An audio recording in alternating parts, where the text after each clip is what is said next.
सोमवती अमावस्या की कथा। इस कथा के पाठ से मिलता है अखंड सौभाग्य का आशीर्वाद।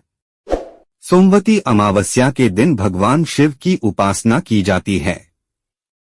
ऐसी मान्यता है कि जो व्यक्ति सोमवती अमावस्या की व्रत रखता है उसकी सभी मनोकामनाएं पूरी होती हैं। साथ ही अखंड सौभाग्य की प्राप्ति होती है। इस दिन सोमवती अमावस्या की कथा का पाठ भी जरूर करना चाहिए। यहाँ पढ़े सोमवती अमावस्या की कथा। सोमवती अमावस्या की व्रत कथा। गरीब ब्राह्मण परिवार था। उस परिवार में पति पत्नी के अलावा एक पुत्री भी थी। वह पुत्री धीरे धीरे बड़ी होने लगी। उस पुत्री में समय और बढ़ती उम्र के सभी स्त्रियोचित गुणों का विकास हो रहा था। वह लड़की सुंदर, संस्कारवान एवं गुणवान थी, किंतु गरीब होने के कारण उसका विवाह नहीं हो पा रहा था। दिन उस ब्राह्मण के घर एक साधु महाराज पधारे। वो उस कन्या के सेवा भाव से काफी प्रसन्न हुए। कन्या को लंबी आयु का आशीर्वाद देते हुए साधु ने कहा, इस कन्या के हथेली में विवाह योग्य रेखा नहीं है।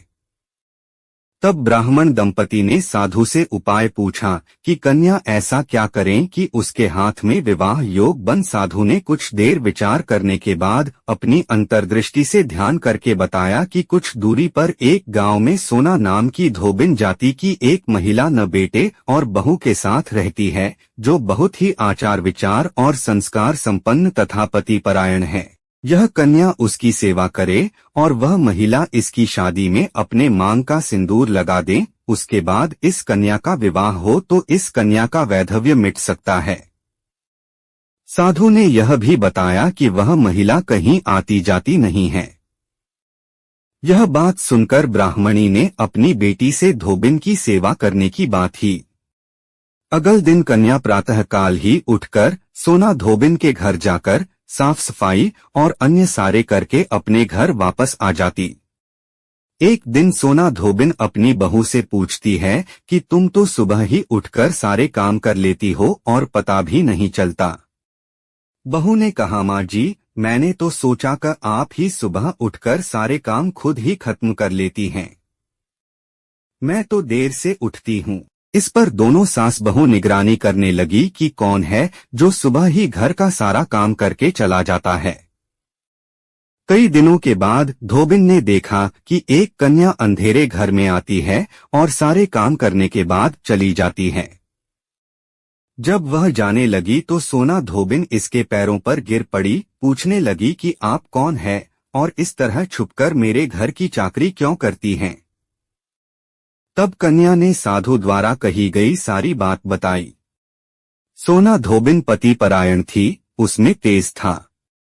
वह तैयार हो गई। सोना धोबिन के पति थोड़ा अस्वस्थ थे। उसने अपनी बहू से अपने लौट आने तक घर पर ही रहने को कहा। सोना धोबिन ने जैसे ही अपने मांग का सिंदूर उस कन्या की मांग में लगाया, उसका पति मर गया। उसे इस बात का पता चल गया।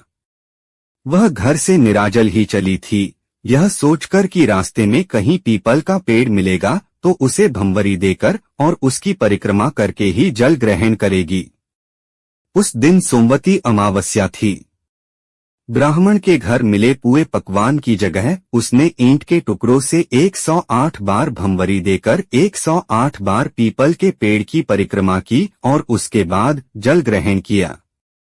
ऐसा करते ही उसके पति के मुर्दा शरीर में वापस जान आ गई।